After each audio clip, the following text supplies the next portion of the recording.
Here, oh, we're live. Oh, you are live. Welcome, Hello. everybody. We are live coming to you from StreamYard. Well, Yes. that's the app we're using. We're not actually from there. But anyway, it's allowing us, me and Caitlin, to Facebook Live together, but in different places. So thank you to StreamYard for putting this together and For making my, free. yeah, hey, that even better, in the budget. Um, Amen. yeah, so I am Justin of Phoenix Counseling. I'm a registered intern mental health counselor. And I think just this big part of just my own personal journey and just a big part of me with clients is empowering them to take an active role in therapy when the time comes. There's a process that goes forth there, but when a client really takes the keys and runs with it, and um, approval seeking is a big part of that. But before we get going, Caitlin, could you intro yourself? Yes. So my name is Caitlin Wise. I'm also a registered mental health counselor intern. It is the longest job title I have ever had in my entire life. And we cannot abbreviate it. So it is written out every single time we write down our names. Wonderful. So yeah, I know we talked about this a couple weeks ago. Me and Justin really wanted to dive into approval seeking tonight because it's something we've both also dealt with. The book we're actually using was referenced to us by one of our amazing professors who will possibly be on here in the coming weeks. We're going to see how that works. His name is Larry Shires. He recommended Your Erroneous Zones by Wayne Dyer. It wrecks you mentally. Let me just say that much. All it pretty much focuses on is self-defeating behavior, but it focuses so much on the choice that we have in this and not letting your past define your future. So we're going to dive into this, but it's a good book, guys. Highly recommend it. All right. Well, since you're on a little bit of a roll, we'll start with you. I'll transition to me. What's been your personal battle? Clients aside and other clinicians aside right now, what's been your war zone of approval seeking through your life? My life is the key. It has always been there. My nickname, or my dad always told me as a kid that I was a people pleaser. So I kind of got used to hearing it as a child that I always wanted other people's approval. Didn't realize how destructive that would be until teens and early adulthood. And that's when the consequences started happening when I was constantly seeking that approval. The first big one for me was an eating disorder. So constantly seeking others' approval through how I looked, through my body image, and never feeling like I was able to truly love myself or accept myself. And of course, that manifested in multiple ways through work, through relationships, through how I related to my parents, through how I related to, let's say, even believing in myself that I could give a speech. Little things like that, even in school. The approval seeking would affect all of that. And I would end up changing ways I did things, changing ways that I spoke, the words that I even used, in hopes of getting their approval. And so part of this journey has been looking at, okay, one, why is it there, which we'll dive into later, but what's it been like to slowly peel back the curtain of who I actually am and be okay with that and learn how to accept and love that person. So it's been a lifelong struggle for me. Yeah. You, Justin. Back to you, like we're in a newsroom. Back to you and weather. Yeah, I think for me, I'll tackle the family of origin side. So it's for me, never and I think as a man, this is something I do a lot with my male clients. There's something about being a male and getting the approval of your father, and when that doesn't happen, a lot comes with that. Because we really look to our dads as when we get older to say, you've become a man. Mm-hmm. And it's just something, I don't know, hardwired in manhood. When that doesn't happen, quite honestly, it sucks and it hurts a lot. I can tell you without a shadow of a doubt, my approval seeking came through trying to get my dad's attention. I mean, I got criticized for not putting trash bags in right. I couldn't shower properly. You name it, I got yelled at for it, and I sucked at it. Even to this day, if you ask my dad if the sky's blue, he's going to say no. His first response to most everything is no. And it's hard because you grow up feeling like, look, Dad, I got straight A's, or I got all A's, and you have like 1 A minus. Well, what's wrong with this one? Yep. Why didn't you do better than that? And that's the one that's noticed. Yeah. And it's like, wow, dude, seriously? And so I think for me, going around always being, trying to have straight A's, trying to be the best athlete on the field, trying to get the trophy, trying to get first place, trying to, be the strongest in the gym or whatever, which is really hard when you're 5'7", and there's people the size of the rock. But, it just turns into this game that keeps getting played and played and played, and there's no winning. There is no successful outcome to it, which is part of the huge grieving process because it's something we're not going to get. I know we talked about getting to this later, but let's just run to it now. It's this idea, like, if you really think about it, we're seeking approval from our parents or society or maybe an uncle or a best friend or a husband or wife. Sometimes we don't realize that approval we're actually seeking is immaterial at this point. I'll give you a real example. If my dad came to me and finally said something like, oh man, Justin, I really think it's amazing. You're a counselor, you're married, and, whatever, you have your own home, whatever. I might feel good that afternoon, but the next day it doesn't change because that ship sailed 30 years ago. And that's something for me to grieve because the time when I needed that, when I was 4 years old, 2 years old, 8, 9, whatever, I didn't have anything. And I don't have a time machine. So I have to grieve the fact that I don't have a time machine to re-experience my childhood in a cool way, a healthy way. And that sucks, but it's something I think for us all who are in this process to be honest about and grieve, and realize sometimes we're running around chasing something that when we get it really doesn't give us what we want. Yeah. And I think it's hard too, because again, like as a kid, and we learned this in our developmental class too, having that approval from your parents meant more than just approval as a child. It was linked to survival. It was linked to them staying with you. Like as a child, let's think if we're going back to being 1 or 2 years old. Let's say if you don't feel like your parents approve of you or love you, then they may not stay. And if they don't stay, then that's it for you as a kid. You won't survive that. And so often as children, we're so focused on, okay, how can we survive it? It's just a natural instinct. That's where our brain development is. And so then as an adult, it's understanding, yes, there is that grieving process. And yes, this meant the world to me as a little kid. But now as an adult, it's not linked to my survival anymore at all. And so that's where that choice factor comes in. But yeah, definitely. It's a very, very long grieving process. Sorry, I just realized we have like capability to do other things on here, which is nice. Exciting. So it'll help us transition. Oh, nice. Are you leaving comments or is that Andrea? No, that's me. I just started hitting buttons and here we are. Welcome everybody to our first StreamYard. If you're just joining us, we've never used this. So as I click buttons and get fascinated, and you'll see me sidetracked. And if you guys leave comments, apparently they pop up. So hi, Gloria. It pops up for 2 seconds and then it disappears. Hey. What we got? So something that's really important, and this is a part about really realizing the keys to your change are really, whether we like it or not, in our own hands. Mm-hmm. Because approval seeking, like a lot of other things, it becomes a desire, but it's not a necessity. Yeah. Which means it's learned, so then it can be unlearned. So again, we have the seesaw effect that I call, we got to grieve, which is not fun. But there's also excitement and hope because it's like, wow, if I learned this, I can unlearn it and I can try and do something else. It doesn't have to be this way. My story doesn't have to end here. Mm-hmm.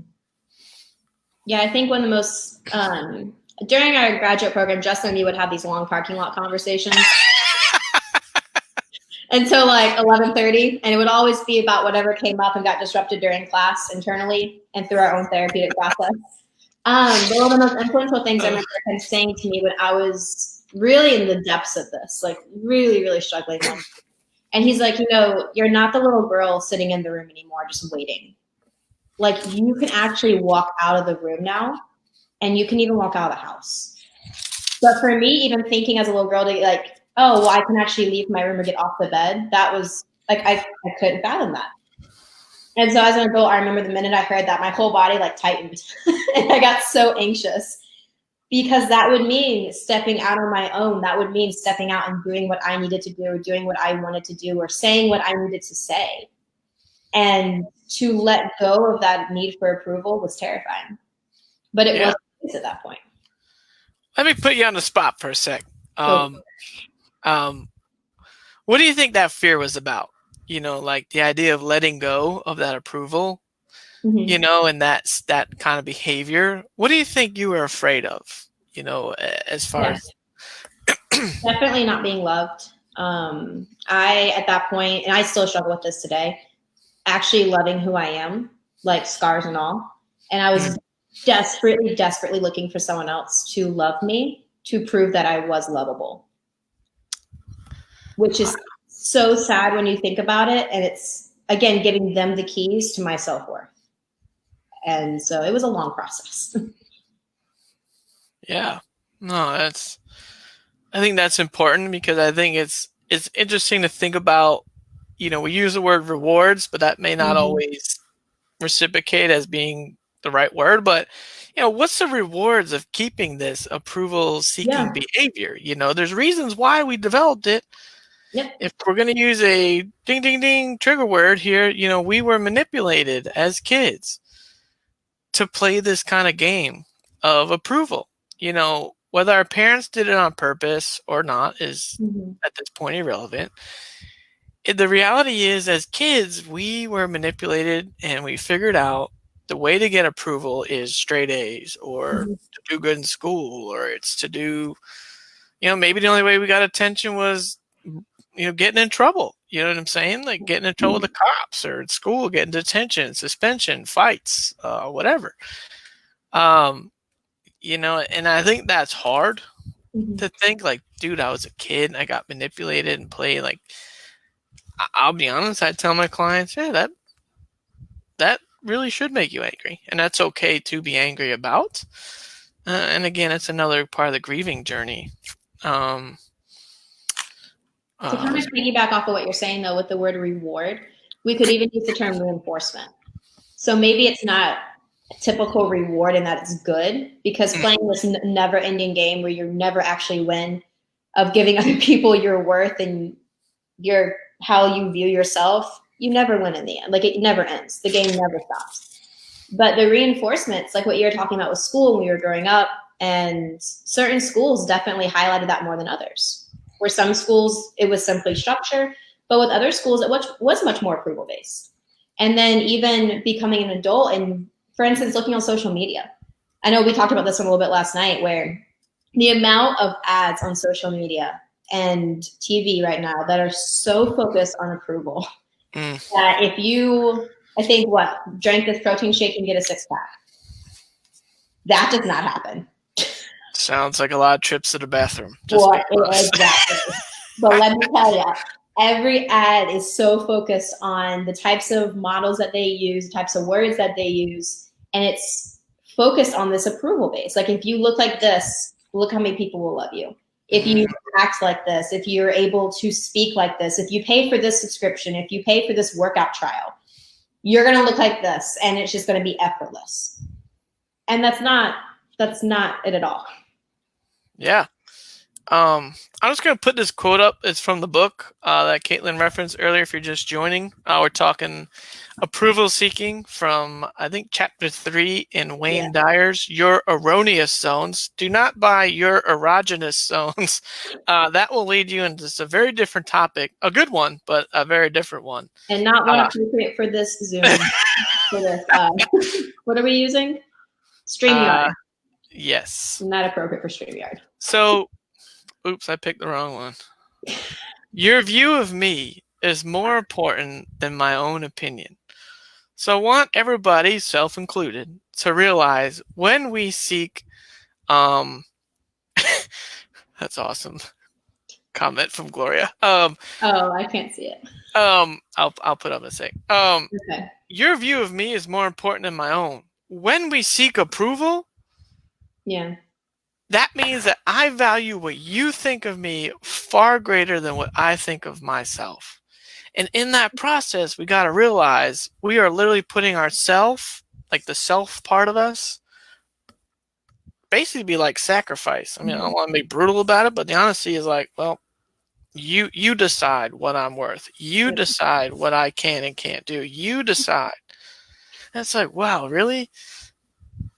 And that's kind of a tough reality to sit with. Yeah.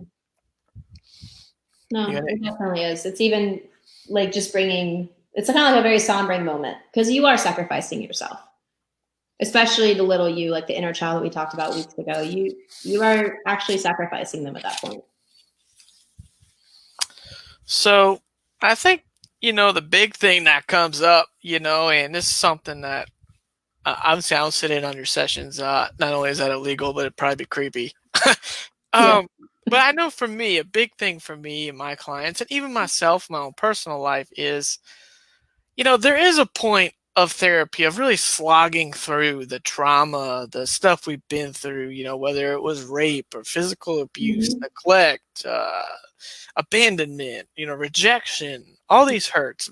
Very honest, valid. We're not by any means trying to put down the working through that to understand your story, because that helps you understand how you got to where you are and why we think the way we do. So I'm not, discrediting that process. That's a huge process for me, and I think you too, Caitlin. Yeah, definitely.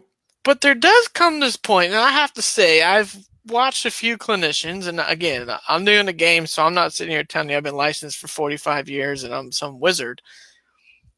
But there is this point where I've noticed some clinicians even struggle with the idea of like, okay, I can help facilitate some understanding of themes, messages, filters that I have. I kind of see how these traumas and these situations with my family of origin have led me to today. Why I think the way I do, why I do X, Y, Z. Yep. But there's that 3-word question that I think roams around in like caps locked. And they're very short words, which is good because I can spell them. And it's, so now what? And that's a hard deal, of, wow, wait a minute. You mean it's on me to change? I can do that? I mean, how many of us wait for not only approval, but permission to change? And on top of that, how hard is it when you've been the victim before? Yes. Now realize that current decisions you make, let's say you have been a victim of sexual assault. So me speaking from personal experience there, whatever choices I now make in relationships, those choices are my decisions. I can reference that in that there might be a struggle here, but I can't let that past trauma determine how I act and then just blame it on the past trauma. And so it is hard. It's getting out of that victim role as well, which we can do a whole nother talk on. But yeah, it is, you have that choice now. And so what now? Where do you go from here? Understanding that the approval need has been there. You've acted on that. There has been both internal and external reinforcements. So where do you go from there then? How do you start changing this? What does that process of change look like? One of the big quotes that Wayne actually mentions in his book is that the need for approval is a habit. So the quote he says is, habit is habit, and not to be flung out of the window by any man, but coaxed downstairs a step at a time. And I know for myself, I'm very quick that when I want to change something, the minute that I can't, sometimes there's shame there. I'm like, dang it, I should have tried harder. I know better. I should have done better. But realistically, taking away science without, go ahead. Say that again. Say the part with shame. I think that was a big thing, and I know you were on a roll. Sorry. Well, I was going to talk about neuroscience, so maybe it's a good thing you hit pause there for a second. Oh, it was about to go over my head. No, but seriously, bring the shame up again, and you go into the neuroscience for sure. That's awesome. But I think that's a huge deal for what we're talking about. So say that again. Yeah. So I know when I was going through the process, and still am there, completely still there. of letting go of that need for approval, there was so much shame that would come up. So the messages would be, I should have tried harder. I should know better by now. We talked about this in therapy last week. I should already be doing better. Why hasn't this changed yet? And then it comes into, well, why am I not good enough? Like, why, if I was better, this would have changed. If I was Wow. more intelligent, I would have already figured out how to fix this. When in actuality, Justin, I'll let you jump on the shame part, but jumping into neuroscience, there have been neurological pathways formed in your brain. So making it sound easier to understand without going into all the different parts of the brain, my first therapist talked about it like a path. She's like, this is a road or a path that you've traveled a lot. And it takes time to create other well-worn paths until one day you start taking a different path. But it's normal for our brains just naturally to go down that path. And if shame has been a very natural reaction for us, that we shame ourselves into thinking that, okay, well, this just needs to change. I can't keep seeking other people's approval. It's going to continue for a little bit, and that's okay. And it's having grace for ourselves when we do catch ourselves in the middle of approval-seeking behavior. Then it's, how do you react to that? How do you respond? Is there that grace there? I'll let you jump in now. Yeah, no, I think part of the struggle of this aspect of the change is that shame train. That's what I call it. I was thinking about a train that leaves the station, which ties into what you shared about the brain, like a river that has slowly worn down the rocks more and more and more, and it just becomes a permanent path. Yeah. But for me, I always use a train. Both are totally relevant. And Train's also super loud and obnoxious, and so is shame. Hey, there you go. It works. I just think there's this thing of how many of those messages beat us up to the point where we feel like we can't even do the change. Yeah. Like this active part of like you seriously, you went over this last week in therapy. You're not over this yet. We feel like, oh man, you're right. We start listening to that shame voice, that critical parent voice. We won't get too much into that tonight, but that voice, man, it beats us up and keeps us stuck in place, and we end up in this permanent loop. So weird because our screens are mirrored, so I'm trying to go the other way, but it's not. But again, we get stuck, and we want to get off the ride, but we don't know how, or we're afraid. And the minute we step off the merry-go-round and start taking the stairs down, bang, we get hit with that shame train. Yeah. And so, Caitlin, what's something that's worked for you, man? A lot of it was inner child work, which I know we won't dive into too much, but so we'll go responding versus reacting. So yeah, nice and simple. No comments hysterical. Miguel, you're funny. So for me, it was realizing, one, becoming self-aware of when I was actually seeking someone else's approval. So it had become so ingrained for me, and that was really step number one. It had become so ingrained that I would just do it and literally kind of like become a chameleon in a sense. Yeah. And it was recognizing when my colors were changing and when I was saying something differently or changing my opinion to get that person's approval, or for fear of what would happen. So for those of you that have been in abusive relationships, that fear can also get there where you need that approval because you're scared of what will happen if the approval is not there. Yes. Repercussions, and those can be external reinforcers, where their approval actually protected you in a sense, because then what happened wouldn't be as bad or it wouldn't hurt as much. But that's still a reinforcement then of searching for that approval. And it becomes so second nature. The first part for me was literally just recognizing when I was doing it. Yeah. I think for me, the big part has been recently really understanding this has got to be an active part of the journey for me, Yeah. I've been very lucky in my life to have been having a lot of mentors and people, and still do. I think that's helpful for all of us if you can find someone that's awesome. But I think it's understanding like, all right, dude, look, this is an very active part of therapy. It is like that idea of going to the gym, like whether you want to get in better shape is whatever that looks like, doesn't matter. But I still need to show up, or go for a walk or do a couple push-ups or sit-ups or whatever that is for you. there's still an active, engaging part of it, and realizing, oh snap, I can do that. But then there's this, oh crap, I can do that. Like, oh Do I man. really want to do that? And it's tough, because now I am responsible. Now I am, and I have to say, I talked to my wife last night some about this, and I think I'm at a point in my life, and this literally happened yesterday. So again, I don't feel like I've arrived, but I think for me, change has finally become something that's fun. I think for so long, the last 27, 8 years has been almost like I have to change, Mm-hmm. because when I didn't change, I was in a I was in spent 5 days at South Sims behavior ward. I was suicidal. I was in a bad way. I used drugs. I overdosed and died. I come back. Obviously, you're not talking to a ghost today, but there's this element of I felt like I had to change. Like Mm-hmm. this mountainside is on fire, and I need to get my rear end across this drawbridge as fast as possible, because this is literally ablaze in a 10 alarm fire. And now I feel like I've at least gone to the other side of the bridge, and I'm on the mountain walking a little bit.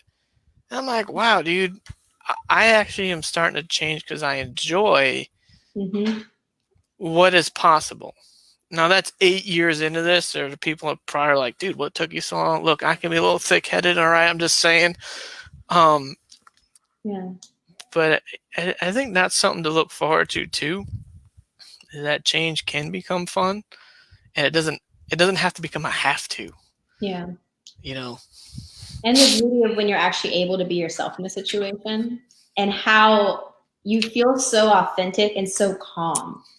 Like looking back now, I'm thinking about the times I actually started becoming myself and just allowing myself to say what I wanted to say or just be me.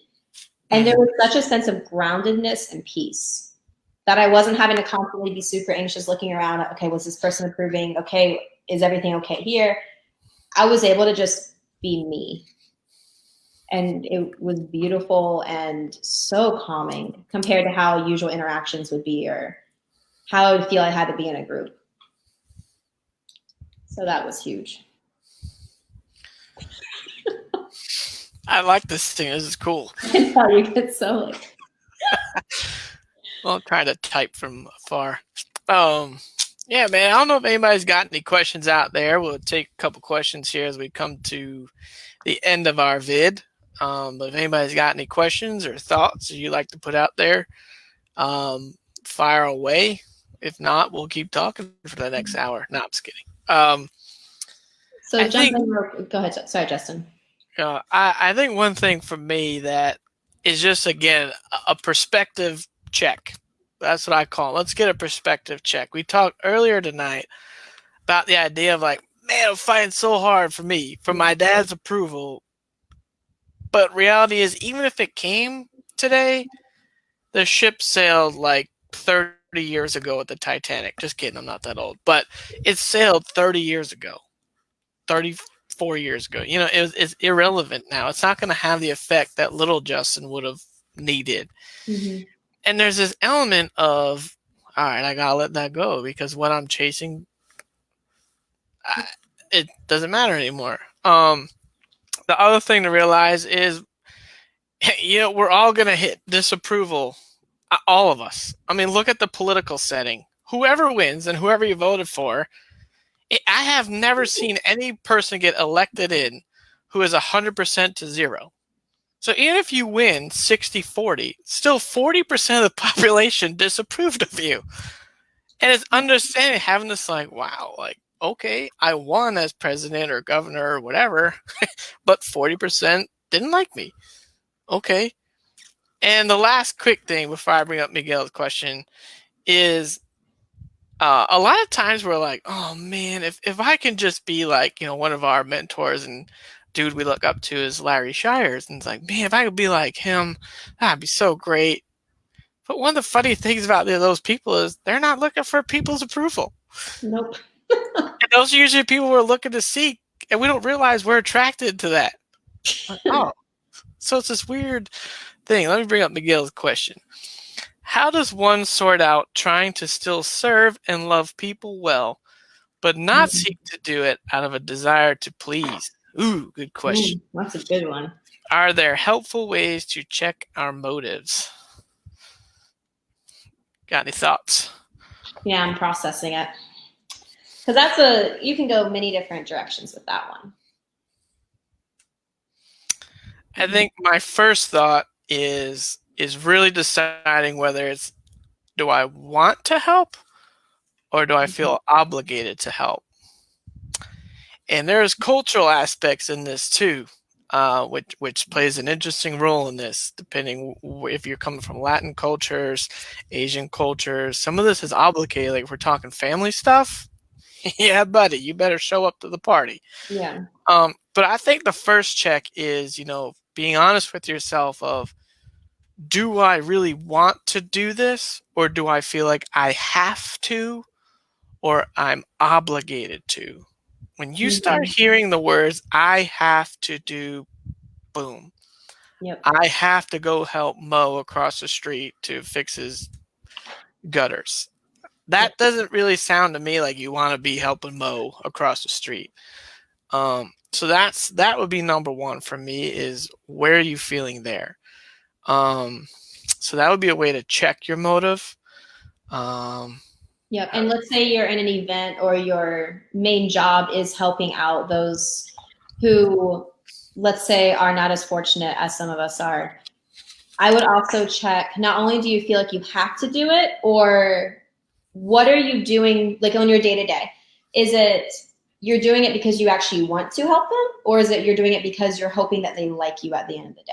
So let's say you could try and have a good example. So I also work with a human trafficking shelter. So where survivors go after they've escaped and been rescued. So there are times if I'm working with them throughout the day, I could do things because I genuinely want to, like have a conversation with them, help them learn how to cook something in that sense. Mm-hmm. But if I'm doing it so that they like me, I might try to do different things, like especially with my bosses. I would try to, let's say certain comments or be like, oh yeah, that was such a great talk yesterday. But I'm not saying it because I genuinely mean it. I'm saying it because I want them to like me more. Mm-hmm. So it's, again, building off of what Justin's saying. Not only is there that obligation there, but are you doing it in hopes that this person will like you or approve of you after? Even if they won't be in your life after that day. Yeah. Just that you want that approval. And I think to the Miguel, your first part is, how do you sort out trying to serve and love people well? Yeah. Which awesome. But not do it out of desire to please. It's just, again, one of the checks might be, if I do this, right? Let's say your neighbor asks you to mow the lawn for them, and you feel like, oh man, if I don't, my neighbor's not going to like me, or I can't steal his internet anymore. No, I'm kidding. Don't say that. But like, I don't. If you're going to do it and then feel resentment afterwards, I would probably say you're doing it to please, or there's other motives besides an honest, yeah, dude, I'll come help you out. I know you had surgery or whatever. And so I think that would be kind of my thoughts on that one. Check for resentment, check for the I have to's or I feel obligated to. Those are definite things to look into. Now, again, be real about the cultural side of this. There, Latin, Asian, and I'm probably missing about 50 other cultures, but in a lot of African cultures, the family comes first, man. So whether you want to be at that party Sunday or not is irrelevant. So that plays an honest part of this. Well, we have gone over our 30-minute game plan, but I think it's pretty cool. I like it. It's night one. Hopefully that helps some people out there in the interwebs land. Caitlin, do you have any final thought for tonight? I do not. Just, I think we need to list off our action steps real quick. Go ahead. So kind of summarizing where to go from here. So what now? It'd be one, really starting off with that awareness of yourself. So learning when you're in that approval seeking mode, because again, like Miguel brought up, there could be situations that look similar, but the motives are completely different. And so being really aware of yourself when those motives are there and what are they? When are you seeking for others' approval? When are you slowly starting to change yourself to get their approval? And maybe when are you getting their approval out of fear of what will happen if you don't have it? Second from that is recognizing that it's a habit and that we've developed this habit over decades. One thing Larry would always talk about during class was how these things develop over decades, and yet we expect them to change in a day or in a week. But it took decades to form. And so it's giving ourselves that time and that grace to understand this will take time to adjust. It will take time to become aware of what's going on internally. And then it's also, third point, not letting that shame overrun you like a train during this process, and understanding that it is a process full of grace, and that when the shame thoughts come or when that train starts up, again, it's recognizing when is it happening and shutting that thing down, because it is full of lies and it's complete BS. And that's my censored way of saying that shame is not great. Awesome. Sorry, Miguel hit me with the great job, guys. I don't care if you like me more for saying so. Oh, there you go. That's a great way to end today. Amen. That's hilarious. Very cool. We will be back on next week. I think the chapter is breaking away from the past, breaking free from the past. Fun. The quote that starts that one is, "Only a ghost wallows around in his past, explaining himself with self-descriptors based on a life lived through. You are what you choose today, not what you've chosen before." Ooh, great. That's going to be a good one. Well, that'll keep me up for nights. Awesome. All right, everybody. It's been real. Hopefully I figure out how to end this and y'all don't see me fumbling around, but we'll catch y'all next Wednesday at 7 o'clock. See ya. Adios. Do I hit leave studio?